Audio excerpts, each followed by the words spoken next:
Bishop Barron is another figure I think worth listening to, who spoke at Ark in London alongside Jordan Peterson. And like Peterson, he simultaneously leaves me as wary as enthused. And so, like Peterson, I listened to both my felt response and what he was saying. I've explained where that took me with Peterson in a previous short talk. Here is where I've ended up in response to Barron, which interestingly is also, in my view, with a richer, fuller sense of Christianity, untamed, unleashed. In short, you might say that Barron is right with his diagnosis, but wrong with his antidote. And like Peterson, the misstep, I think, turns on this word responsibility. He offered the diagnosis in terms of the history of ideas, tracing the modern mentality back to that remarkable set of Franciscan thinkers, which includes William of Ockham. They set the ball rolling on a perception of reality that is now called voluntarism, from the Latin for will. Voluntarism started off as an assertion of the supreme will of God, which seems quite reasonable, that God could will anything. But as other thinkers since, not least C.S. Lewis, have pointed out, what humans imagine to be true of God, they soon imagine to be true of themselves.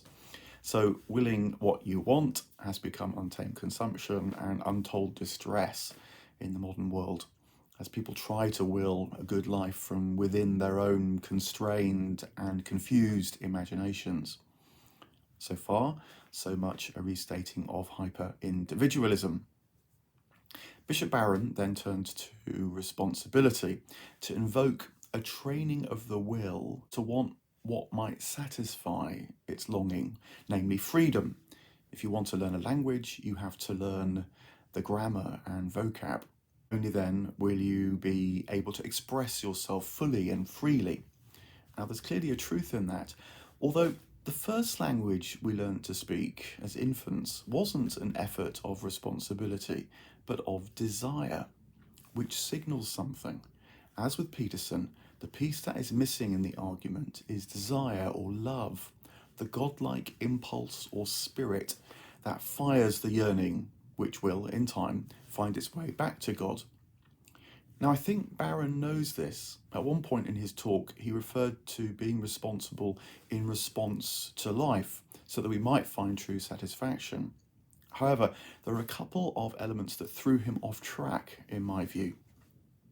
The first has to do with his office. Bishop Barron is a bishop. I know a few, and you find that they are in a bind, the bind which the Hebrew Bible tracks as the tension between the priests and the prophets. The priests must keep the temple going. The prophets must keep the people alert to what the temple points to, namely God, which when the temple becomes corrupted by becoming too concerned with worldly matters, it readily forgets. Bishops, and often priests and ministers in general, gain their authority from doing the temple work, and whilst they feel the pull of the prophetic, because they do love God, they routinely have to make a choice between the two impulses in them. The priest bit wins out, so long as they remain priests. Beware the priests, Jesus almost said, and who was of course not one himself, but that marvellous, rare thing, a rabbi who spoke with his own authority. The second element that took Barron off course takes us back to the history of ideas. It is his account of freedom. To cut to the chase, he didn't quite get to the crux of the matter, in this talk at least, which is the goal of freedom, what it longs for, and what it needs to know to become liberty in its fullest extent, which is to become divine. Only God is truly free, because only God is fully realized. God's being, God's goodness, God's desire, God's freedom are all maxed out and are one, a unity, or rather a triunity, as the Trinity is the Christian way of expressing that dynamic manifestation of being, endlessly giving, endlessly receiving, endlessly creating, endlessly loving, endlessly understanding. You might say that God doesn't have to bother with choice or responsibility or will, which are all fallen versions of God's life in all its fullness. So, if that's the vision of God, what does it mean for the vision of what it is to be human? Well, it is risky, which is why Peterson, Barron, et al. Are concerned about the way the world is going. Liberty regularly becomes license in human souls. St. Paul had to tackle it, remarking that everything is permissible, but not everything is wise. There's an art to liberty, which I think is best learnt by another version of freedom, the freedom to make mistakes. This is why Christianity also stresses forgiveness. Take the woman who was caught in adultery, brought to Jesus by her accusers, whom Jesus disperses by saying, "The one without sin cast the first stone." He then turns to her and judges her condition, but not so as to condemn her, but liberate her. She may now learn from her mistakes, though not so as to have her desire or freedom sidelined by advice about being more responsible in the future. Rather, she can pursue her desire better, more truly, freely. Jesus would have known that what led her into adultery is what will also lead her back to God, as she becomes wiser by learning from her love life. Love, desire, sexuality mustn't be compromised in the spiritual life, which is why in Orthodox Christianity, at least amongst the mystics and monks, the most important book in the Bible is the Song of Songs, that great hymn to desire. It's the pivotal book, in a way, because the spirit it conveys is the spirit with which everything else must be read and understood. That ensures that nothing undermines the tremendous desire we have for God, which so easily goes wrong, but mustn't be stopped.